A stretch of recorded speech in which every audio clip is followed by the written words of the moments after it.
তো বন্ধুরা আজকে গিয়েছিলাম কাজে সার্ভে করতে সকালে। তো সকালে কাজের মুহূর্তেই চলে এলো বৃষ্টি। কি করে যে কি করব সেটাই ভাবছি। তো আমি যেহেতু ছাতার তলায়, সেহেতু মনে হচ্ছে যে বাইরে বৃষ্টি পড়ছে না। তো বাইরে প্রচুর পরিমাণে বৃষ্টি পড়ছে, মোবাইলের ওপর বারবার জল পড়ছে। সবে কেবল পাড়ায় গিয়ে মানে 2-3টে বাড়ি ঘোরার পরে এরকম অবস্থা হয়েছে। তো এক জায়গায় তো বসেছি এক ঠাকুমার বাড়ি। তো সেখানে বসে ভাবছি যে কি করে কি করব। এদিকে বাবুর পড়ারও ছুটি হয়ে যাবে, বাবুকেও খাওয়াতে হবে, এদিকে বৃষ্টি এক নাগাতার হয়ে চলেছে। সেই 9টার সময় গিয়েছি, 10টা 10:30 বেজে যাচ্ছে, তবুও বৃষ্টি নামার থাম। এদিকে কাজ তো করতে হবে। তো ভাবছি যে কি করব, কখন বৃষ্টি কমবে।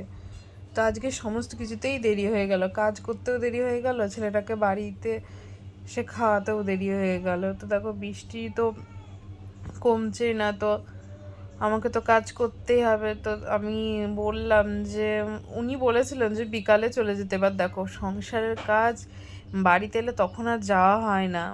তার জন্যে ভাবলাম যে হাজার কষ্ট হলেও বৃষ্টির মধ্যেই করতে হবে। তো বৃষ্টির মধ্যে কাজ করছি, এবং কাজ করতে করতে কিছুটা বৃষ্টি কমও হয়ে গেছিলো। তো যে ঠাকুমার বাড়ি বসেছিলাম সে তার চারিপাশে তোমাদের ঘুরে দেখালাম। তো এখনকার মন, তো টাটা।